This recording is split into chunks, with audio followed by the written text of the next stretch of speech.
We're going to do some mindfulness, and then we're going to do some skits that show you how you don't just do mindfulness and close shop. The whole purpose is that you put it into your daily life, and whatever goes on, and you 9 times out of 10 you'll see some changes because you are more mindful, and also you are able to be aware of what's going on, and best of all, you will be able to detach from the situation and not react as you have always reacted from 3 years old on.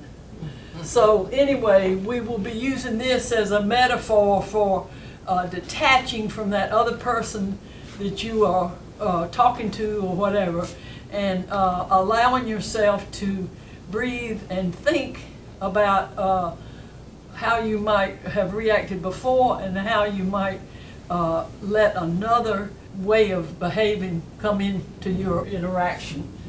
When I did mindfulness first, it just went over my head. I said, what is it all about? Then I met a judge, and the judge was very critical. And so, is the judge back here? Judge, you said you were coming. I've had a busy day today, and I'm not in the best mood. And what are we supposed to be talking about? Well, Judge, mindfulness. We're doing mindfulness and improv. So, tell me about it. Well, mindfulness. Mindfulness is kind of a breathing meditation, and it's been done for years in other cultures. But why in the world do we want to introduce something in this culture that's been around 1,000 years by the Buddhists? I'm not a Buddhist. Well, Judge, I had no idea that you'd have objections. Well, I do have a lot of objections. Oh, you do? I'm a good person most of the time. Well, Judge, I didn't know you were going to drop in. Well, I thought you told me to drop in. Oh, well, I told you if you wanted to drop in, we'd love to have you. I didn't want to. I thought you wanted me to. Well, in any case, you're here, and thank you for coming. There's a saying called, do not have contempt prior to investigation. Right. So I'm inviting you to sit with us and meditate and try to emphasize, and then afterward we'll see what you have to say. Okay, I'm willing Is that to try a deal? That. Yeah, that's a deal. That's Deal. a deal. Okay. So anyway, we were talking about awareness and detachment. Okay? Awareness and detachment. See, I thought you just sat and meditated and only thought beautiful thoughts. And I guess that's why it didn't work for me. I just sat there and tried to be the man on the mountain, that sits with the legs crossed all by himself. And that didn't really appeal to me very much. And so then I found out more about what mindfulness was all about. This is a visual. What happens is we get out in the world, in the nitty-gritty, in the job, with the romance and everything gets crazy. Those are our thoughts. Those are our we get all messed up and we don't know what's going on. And mindfulness, this silt will float to the bottom. And that's exactly what happens in mindfulness when you are very still and you've got your mind focused on the breath. Then your worries about finances or health or your this, that, and the other begin to settle down to the bottom, and you get a little rest from them. They don't go away, but after a certain amount of time, they will settle, and you will feel, that awareness and that detachment. This is a 5-minute hourglass, but when you're doing mindfulness, it can seem like 3 days. 5 minutes can seem like 3 days because we're not used to stopping and letting the silt settle to the bottom. We're used to just mixing it up all the time. We inhale and we exhale. We take the breath in and we blow the breath out. We take the oxygen in, we let the CO2 out. We breathe in and we breathe out. Okay? And that's what you're going to follow. That's what you're going to follow. But folks, it is not easy. Because when I get the green cards, the shit hits the fan. We think that we can breathe in and breathe out, and oh, it'll be a piece of cake. But it's not. Because some other things start coming in. Let me show you what comes in. Worries about your health. You had a bad test, you had a bad checkup, you got high blood pressure. So you're going to be pulled away from the inhale and exhale because you say, oh, well, I need to worry about my health. What about, have I gone to my chart, you know, all that. So anyway, you might feel shame. You might feel sadness. Maybe somebody has been mean to you. You might feel fear and anxiety. And fear and anxiety are going to try to pull you away from the inhale, exhale. But if you can continue to inhale, exhale, then the fear and anxiety will be able to go to the bottom of the bottle. It's not going to go away, but some of the power will be taken out. I want you to close your eyes to kind of close out, to get inside yourself, and just focus on your breath. But if you don't have something coming in, something's wrong with you. If you don't have some worry about, well, what time is it, you know? Or, you know, what about, did I pay that bill? Those thoughts are going to come in, and your big job is to try to accept that and detach from it and let it go on down the stream. I'm going to hit the gong, I'm going to turn the hourglass, and we'll see how you can do. Don't try to control your breathing, don't try to be a good breather, don't try to, you know, just let it happen. But notice what creeps in. Okay, so here goes. I'm not teasing this time.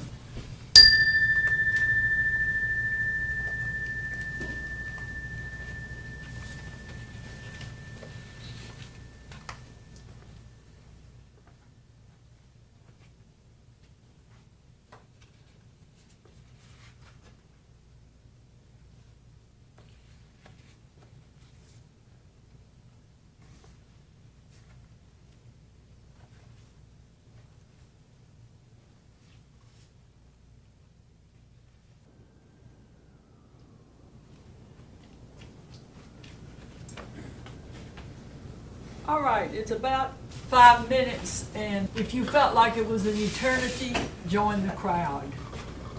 Because this is something that people think it's a piece of cake.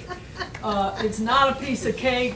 It takes a lot of concentration, and it takes a lot. What are we trying to learn? We're trying to learn how to be aware and then to detach, which is going to be the plastic shield. While you're breathing, this gentleman may come through your mind.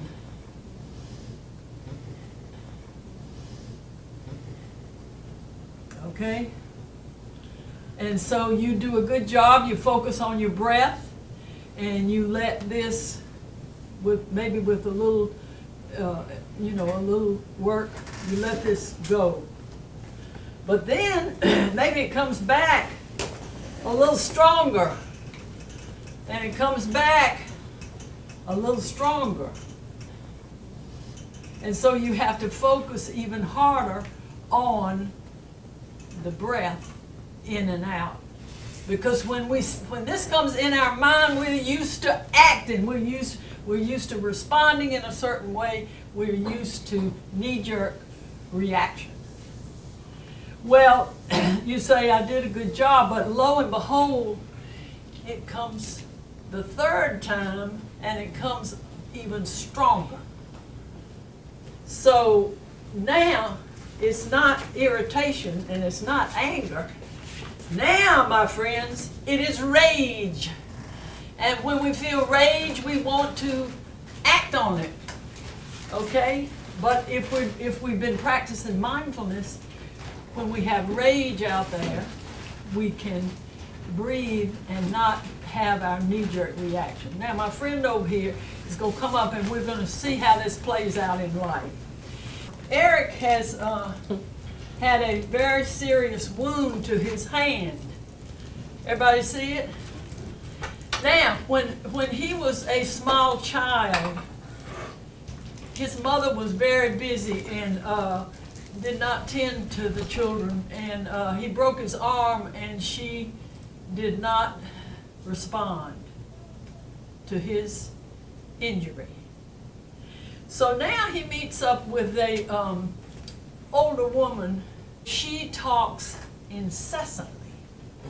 She never stops, and she's not cognizant of who anybody else's anything. She's just so busy talking. So what is Eric going to feel? First, he's going to feel some irritation. Then he's going to feel some anger. And it's not only going to be today's anger, it's going to be the anger he felt as a small child when his mother did not take care of him. Who would be willing to come up here and just show these cards, okay? And show them in the order of escalation, which would be irritation, anger, and rage.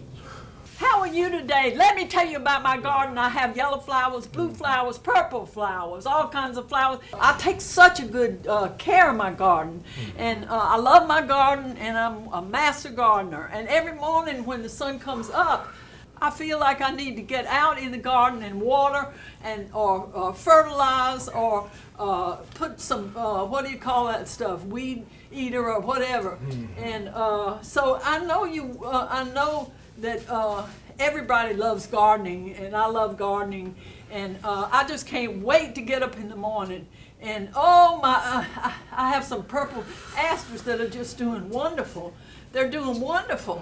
And so, I recommend gardening to everybody. I recommend gardening to everybody.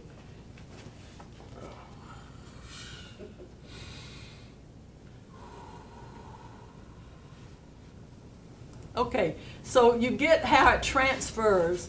If you're just going to do it in the morning, honey, it ain't going to do much for you, because the purpose of it is that when you get out there and somebody is triggering you and pushing your buttons, he probably wanted to tell her to shut up.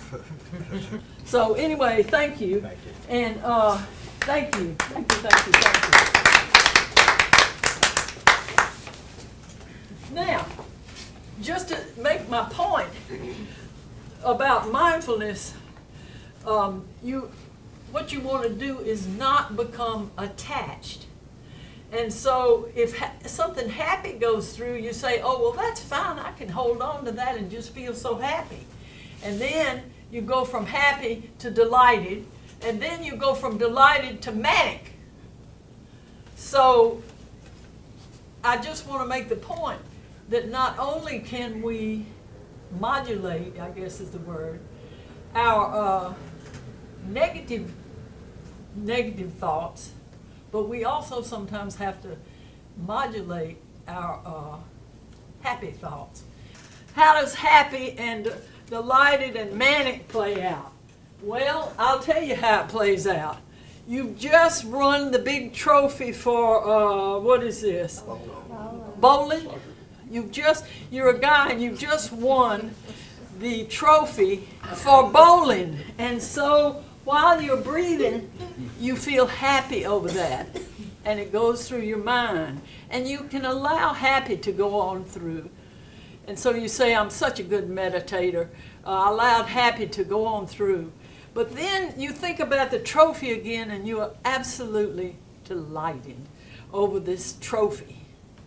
And so you have a hard time breathing in and out, but you manage to let delighted go by, and you continue to breathe in and breathe out. However, the thought comes back to you, and you become manic. And you say, I've won the trophy. I'm the best, you know. It feels so good. I just want to shout to the world. Well, if you're doing mindfulness, you need to be aware that you're getting a little manic and let it all go out. You can talk about the trophy later, but the purpose of the mindfulness is to be mindful of the breath. Okay? I'm going to interject a little skit here about we forget how important breathing is. So we have the doctor. Is the doctor in the house? And hand me those gloves. And I'm the nurse. I don't know where the lady is with the alligator purse. But anyway, hand me those yellow gloves. Okay. Everybody in here was born. You want which one you want? Everybody in here was born, obviously. Okay. And of course we know we don't need to go into biology, but your mother is breathing for you. Your mother is taking in that oxygen and breathing out that carbon dioxide. Every moment you're being breathed by your mom. So be good to your mom. So anyway, then when the baby is born, and we're going to simulate a baby's birth here. Doctor, the baby is born, but it's not breathing. Just calm down. It's not breathing. But down. it's not breathing. Okay, maybe if I spank his bottom, maybe it's something will Okay, happen. here. Okay. You take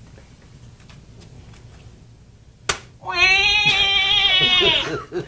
Okay, so it might be corny, but I hope you remember it in your, you go out of here, remember it, that everybody had to take their first breath.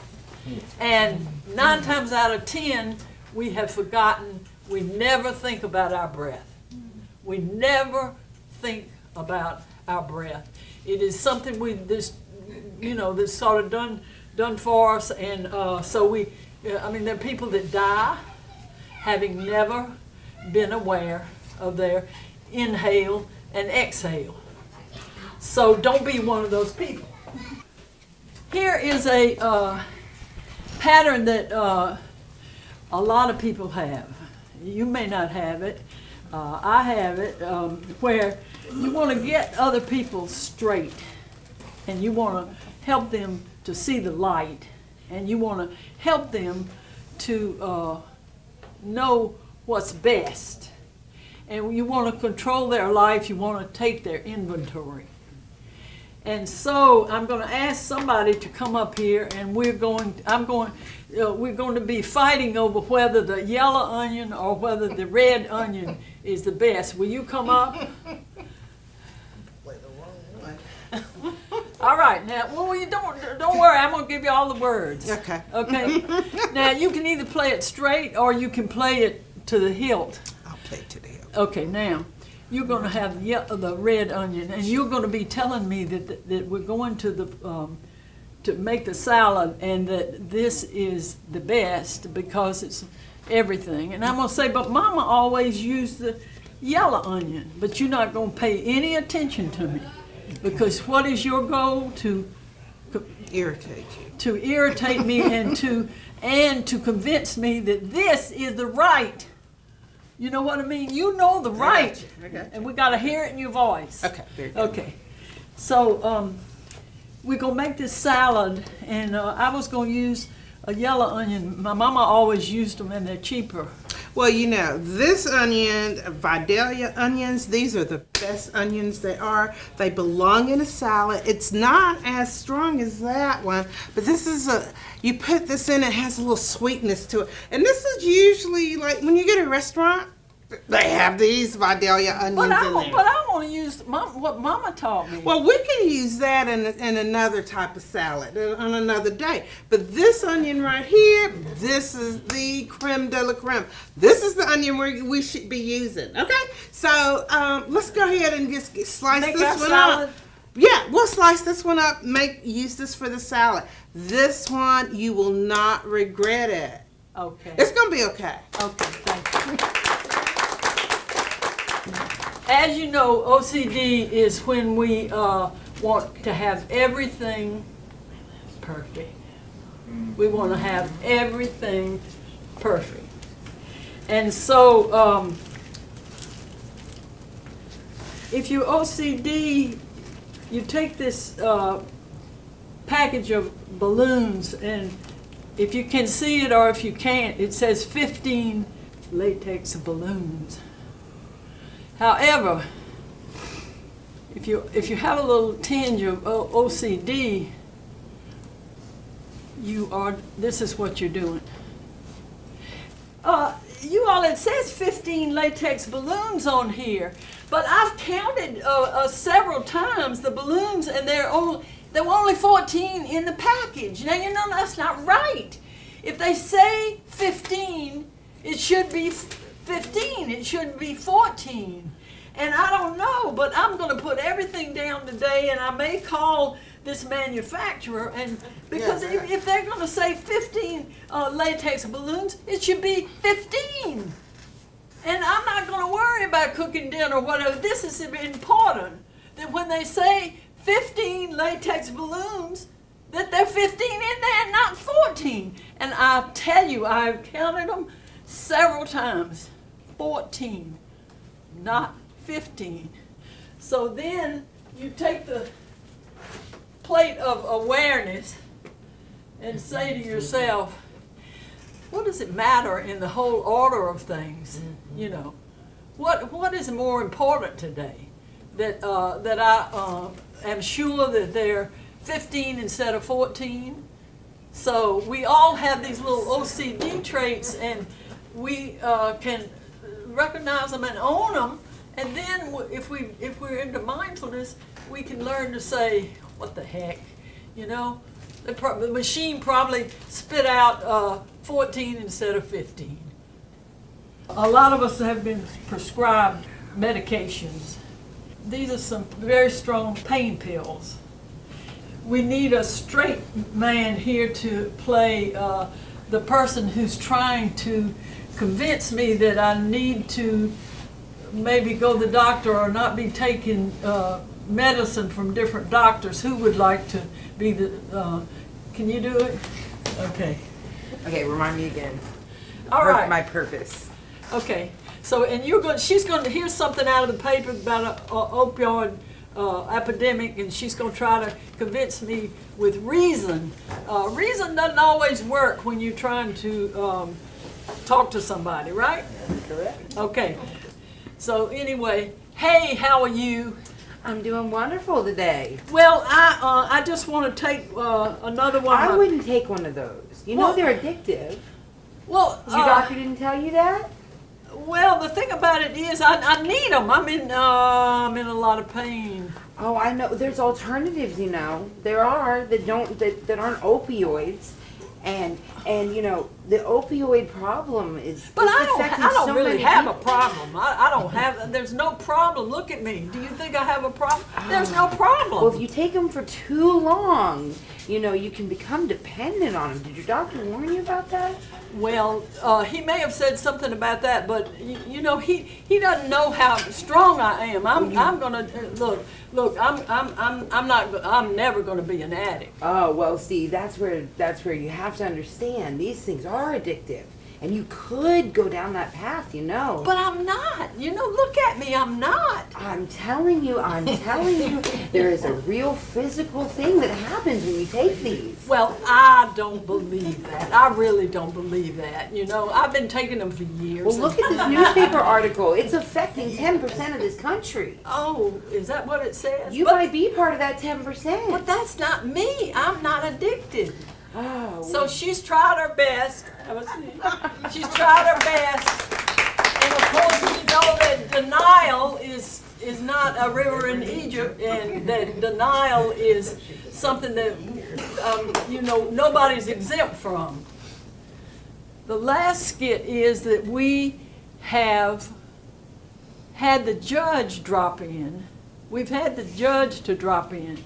And the judge is basically telling us that this is hooey, and that that's for another culture, and that, the judge is giving us all the rational reasons why mindfulness is just a little, offbeat.